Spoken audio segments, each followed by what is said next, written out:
sa pagpapatuloy ng ating istorya.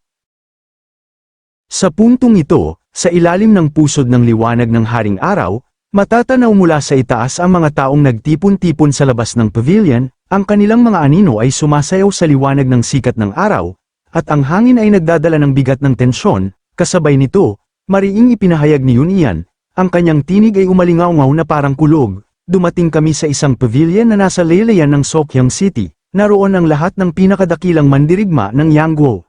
Idinugtong pa niya, habang nakaharap sa mga matatandang pinuno ng iba't ibang sekta ng Merem Alliance, ang kanyang mga mata ay kumikislap ng tapang, ang mga matatanda mula sa 4 Stars at 3 Demons, narito rin ang mga pinuno mula sa malalaking sekta ng Yangguo. Pagkaraan, ibinaling ni Yun ang kanyang tingin kay Kim Yang-hun, na abala sa pakikipag-usap sa mga elders ng Merem Alliance, mariin niyang idinagdag, puno ng kumpiyansa, naabot na nila ang rurok ng sining ng pakikidigma, at may higit sa 10 martial masters na nakamit ang 3 bulaklak, kung wala ang mga cultivator, kaya nilang pabagsakin ang mismong imperyo. Sa sandaling yun, makikita ang mga ekspresyon ng mga elders, mga matang nag-aalangan, mga labi na nagpipigil ng pagtutol, isa sa kanila ang mariing nagsalita, puno ng galit. Ngunit bakit mo dinala ang isang taong naglilingkod sa pamahalaan, isa pang tauhan ng emperador, sa lahat ng tao? Dagdag pa ng isa, habang umiiling-iling sa pagkadismaya, hindi ko kayang pagkatiwalaan ang sinumang may kaugnayan sa gobyerno. Nang marinig ito, huminga ng malalim si Yun, yumuko ng bahagya, at sa kanyang puso ay nagliyab ang isang lihim na panata, mahina niyang sinabi sa sarili, kung gayon, ito lamang ang paraan upang makuha ko ang kanilang tiwala. At bigla, sumigaw siya ng buong lakas, ang tinig ay parang bagyong dumadagundong, sampay ng emperador na iyon. Ang mga elders at iba pang mandirigma ay napaatras, gulat na gulat, habang ang bugso ng hangin mula sa kanyang sigaw ay tila nagpalipad sa kanilang mga damit.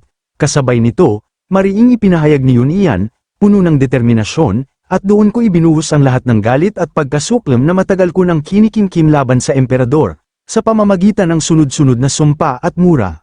Agad siyang pinahinto ng isa sa mga elders ng Merem Alliance, pilit nang umisi habang nagsabi, tama na, maaari ka nang tumigil, naniniwala na kami sa iyo. Dagdag pa ng isa, habang nakatakip ang kamay sa kanyang tenga, nakakabingi ang mga salitang yon, kahit pa siya'y especially tiyak na papatayin siya matapos magsalita ng ganyan. Matapos iyon, mariing ipinahayag ni Yun, ang kanyang tinig ay puno ng panunuya, matapos kung late ng emperador. Nagsimula na silang pigilan ako. Bahagya niyang pinunasan ang kanyang bibig gamit ang kamay, saka mahina at malamig na nagwika, sayang, marami pa sana akong sasabihin. Sa sandaling yun, mula sa ibaba ay sumilip ang liwanag ng araw, at ang mga ulap ay dumadaloy kasabay ng ihip ng hangin, mariing ipinahayag ni Yun, puno ng bagong pag-asa, at sa gayon, tinanggap ako ng iba pang mga martial pick masters, at kami naglakbay upang wasakin ang isang himpilan ng mga demonic cultivators. Makalipas ang ilang sandali, sa pusod ng kagubatang nababalutan ng makapal na ulap at hamog, kung saan tanging mga huni ng ibon at simoy ng hangin ang maririnig, makikita ang isang grupo ng mga cultivator na nakatindig na parang mga halijing bakal, kasabay nito, mariing sambit ng cultivator na may pulang buhok, ang kanyang tinig ay parang apoy na naglalagablab, hindi na masama.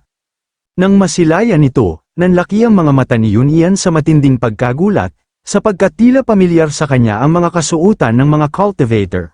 Bigla, sumagi sa kanyang isipan ang alaala ng isang laban ilang taon na ang nakalipas, isang cultivator na gumamit ng talisman at muntik ng kitilin ang buhay ng emperador. Kasabay nito, mariing sambit ni Yun, ang kanyang tinig ay nanginginig sa pagkilala, ang mga kasuotang yun, kapareho ng suot ng cultivator na nagtangkang pumatay sa emperador ilang taon na ang nakalipas. Idinugtong pa niya, puno ng bigat ang bawat salita, kung gayon, siya ay mula sa Jin clan.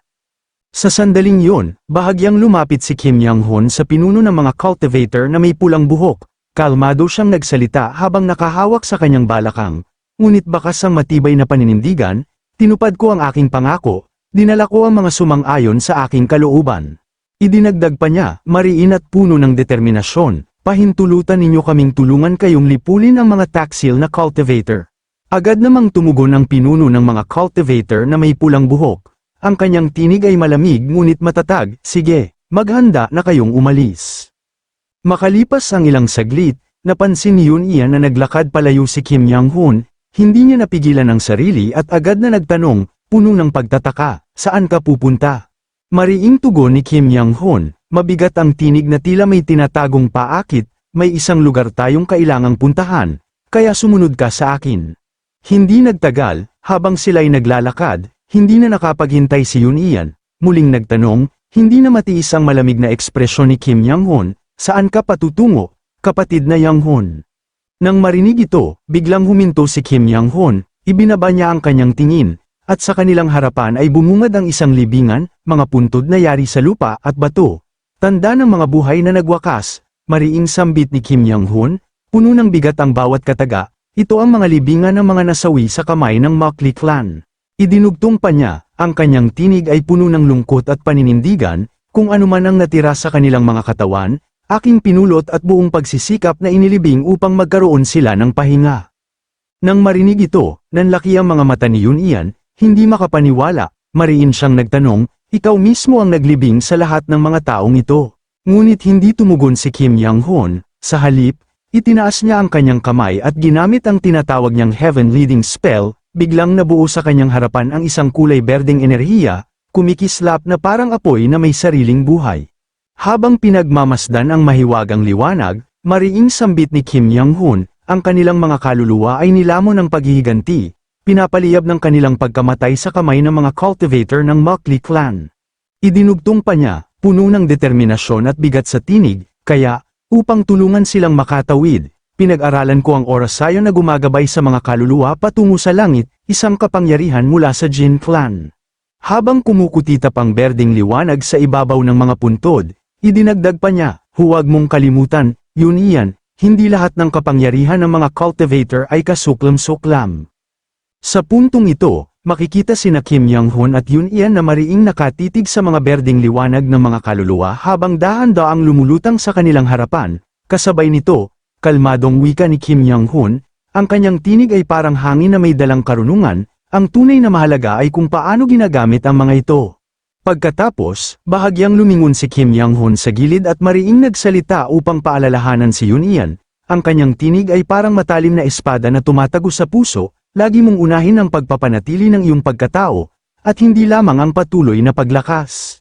Nang marinig ito, tila naging estatwa si Yun Ian, hindi makagalaw, sapagkat ramdam niya ang bigat ng mga katagang binitawan ni Kim Yang-hun, mga salitang tila nagugat sa kanyang kaluluwa. Pagkaraan, mariing ipinahayag ni Kim Yang-hun na oras na upang sila'y umalis at maghanda para sa kanilang pagsugod. Makalipas ang ilang sandali, sa pusod ng tahimik na kagubatan, isang pares ng kamay ang bumuo ng mahiwagang selyo, kasabay nito, mariing wika ng isa, kung gayon, bubuksan natin ang landas patungo sa teritoryo ng Mokli clan.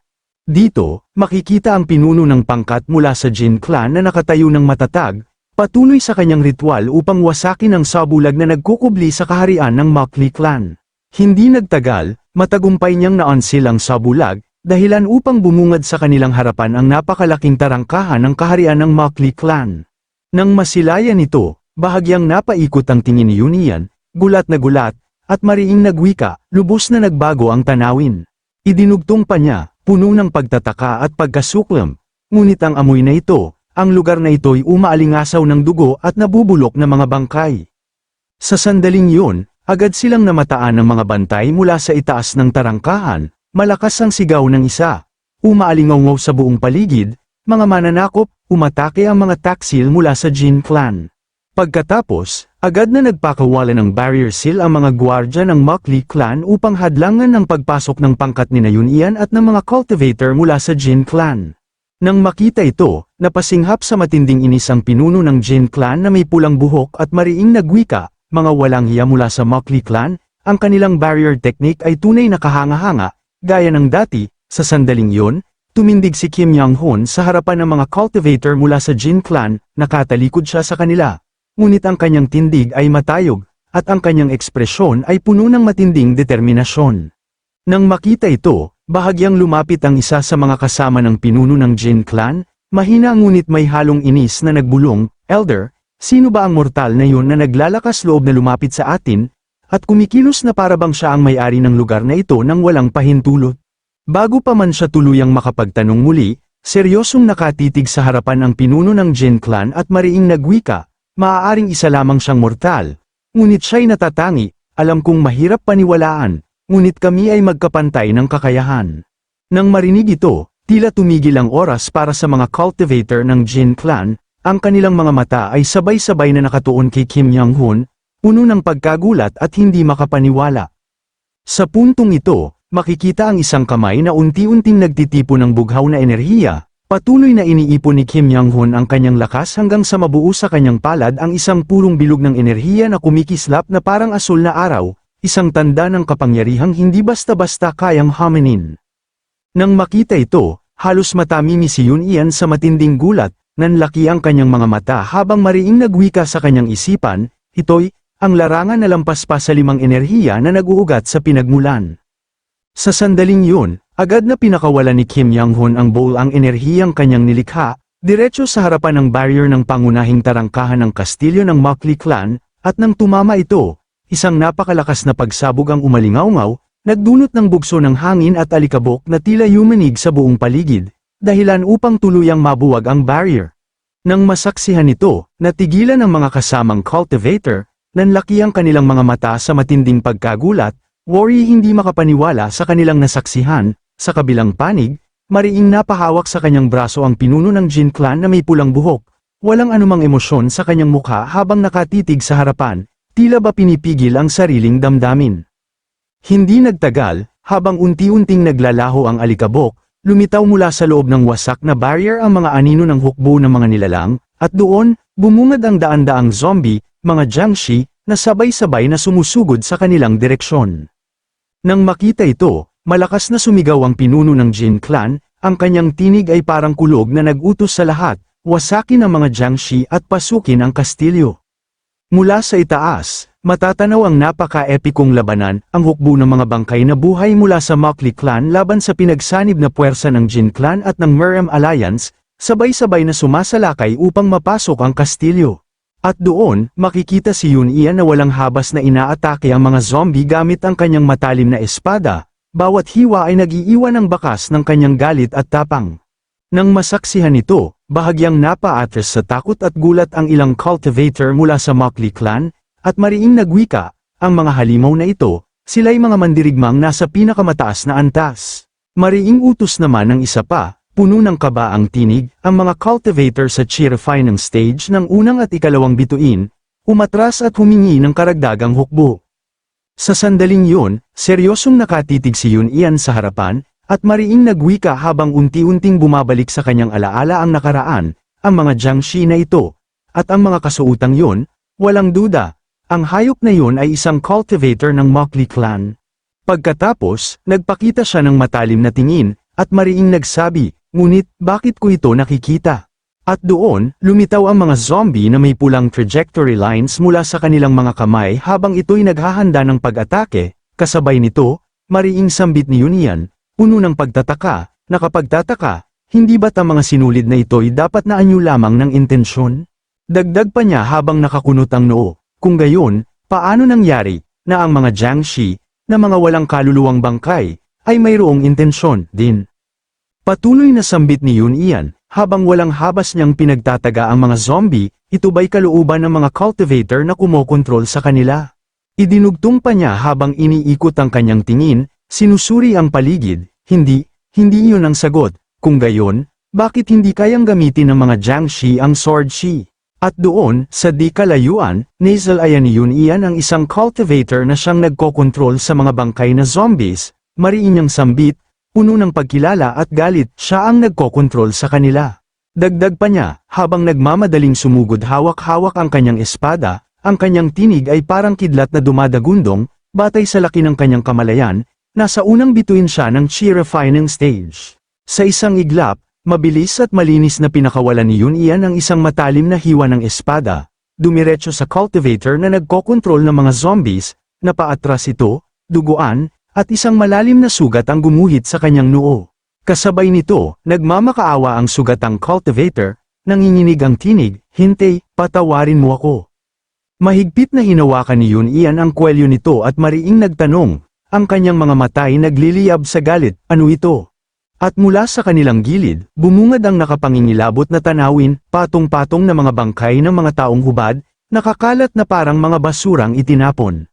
Agad na nagsalita ang cultivator, hingal na hingal at nanginginig sa takot, sasabihin ko ang lahat, ito ang tinatawag na unang proseso ng pagpipino. Mariing tanong ni Yun Ian, puno ng puot, unang pagpipino. Agad na tumugon ang cultivator, pawisan at nanginginig, oo, kinukuha namin ang dugo at chi ng mga mortal at ginagamit ito sa isang formasayon upang lumikha ng origin blood. Kapag naihatid namin ito sa mga nakatataas, dinadala nila ito sa isang mas mataas na domain at doon isinasagawa ang ikalawang pagpipino sa pamamagitan ng paghahalo ng origin blood. Patuloy na sambit ng cultivator, habang makikita sa ilustrasyon ng mga pulang elixir, pagkatapos ng ikalimang pagpipino, kapag ginamit ang dugo at chi ng libu-libong mortal sa anyo ng buhay na dugo, saka lamang mabubuo ang rejuvenation pill na iniinom ng mga core formation elders. Sa sandaling yun, bahagyang ngumisi ang cultivator, tila ba may masamang balak, at mariing nagwika, kung nanaisin mo, ibibigay ko sa iyo ang lahat ng origin blood na aking naipino, malalakas na bukol ng enerhiya ang mga ito.